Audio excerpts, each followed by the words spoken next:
Greetings and welcome to Pinball Stories. Mike here.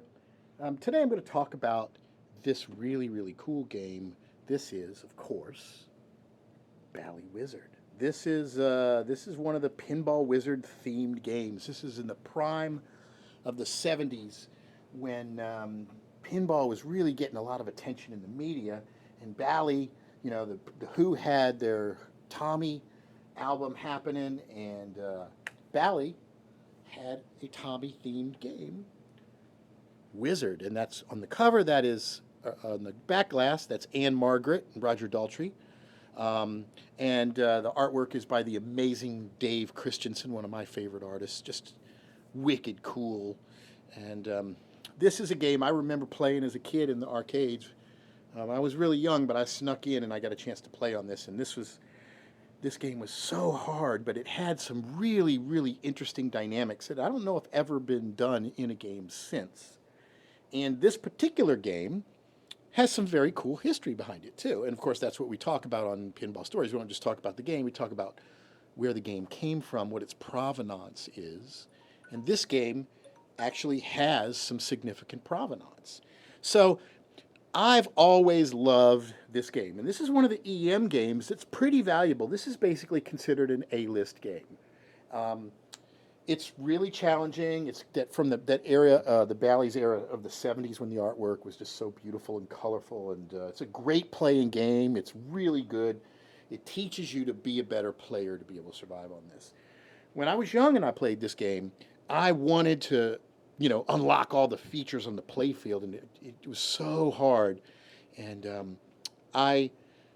it was really one of my nemesis games. I talked about Air Aces in a previous one, and there's Air Aces over there. That was another game that kicked my butt. But Wizard was one I was able to occasionally do better, and I remember this very fondly of actually doing well on it. So I've been looking for this game for a long time. And when you're into pinball, you have your grail games, you have your lists, the short list of games. If they pop up, you'll do whatever you can to get them. And you're going to be hearing in this series a number of those games. Of course, the very first Pinball Story, this thing's sitting right next to it, which is Genie. That was the game that got me started and everything, which is a grail game, and it's still a grail game today. Wizard is also one of those games I always wanted. It sells for quite a bit. And basically, I've never had a whole lot of money. I'm kind of a hustler, and I work really hard, and I've got my own little entrepreneurial things going. But when it comes to games, I like to get them cheap, like a lot of people do. And I always get these games, and they're never completely working. So, these games, you see a lot of them because they made a ton of this game. But they're pretty expensive. They usually go $1,500 or more.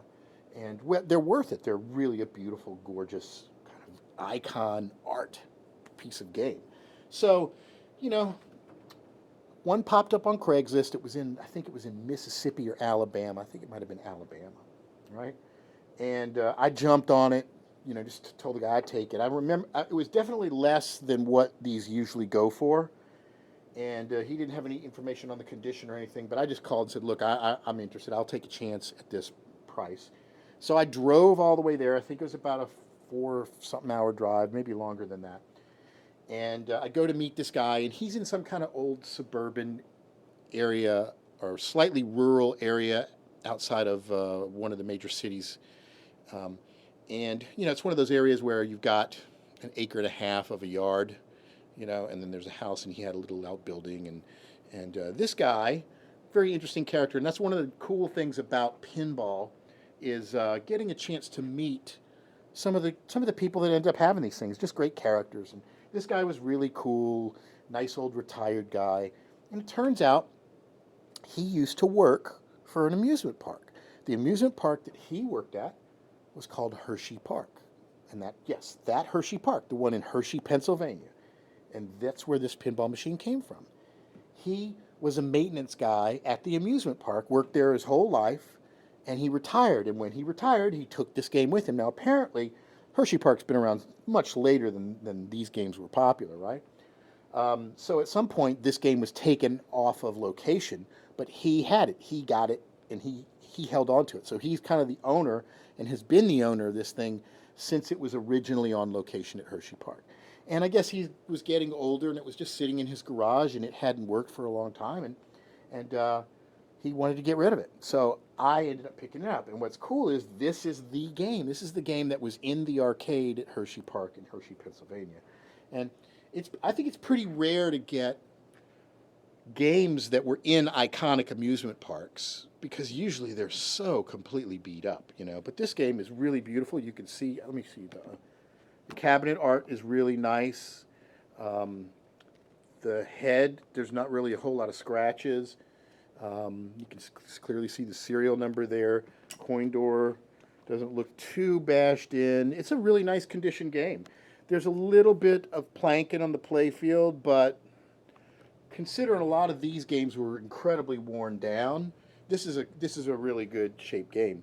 Now I don't normally treat my games like they're queens and polish every little nook and cranny. I just like to clean them up and make them play. And this is one of those games that's what I've done. And it's a tremendously fun game to play. The objective is to trigger these flags. So each of the stand-up targets flip one of these flags over. And there's a flag that gives you a double bonus. There's a flag that each that lights other certain playfield things. There's a flag that gives a spinner 100 points per spin. There's a flag that does that lights extra ball and all that. So if you hit each of these, you enable the flags, you qualify them, these little things flip over. And then you get the ball to go up through here, it activates that playfield feature. It's kind of a two-step process where you qualify and then activate.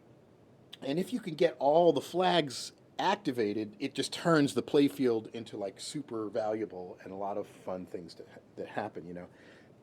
It doesn't happen very often because this game has got really tight, nasty geometry.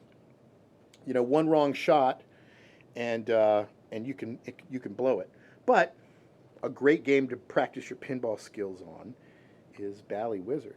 And I'm very grateful to have this machine in our collection and that to know that it came from Hershey Park in Hershey, Pennsylvania. And it's funny because I'm down here in New Orleans, Louisiana. That's a long way from Pennsylvania.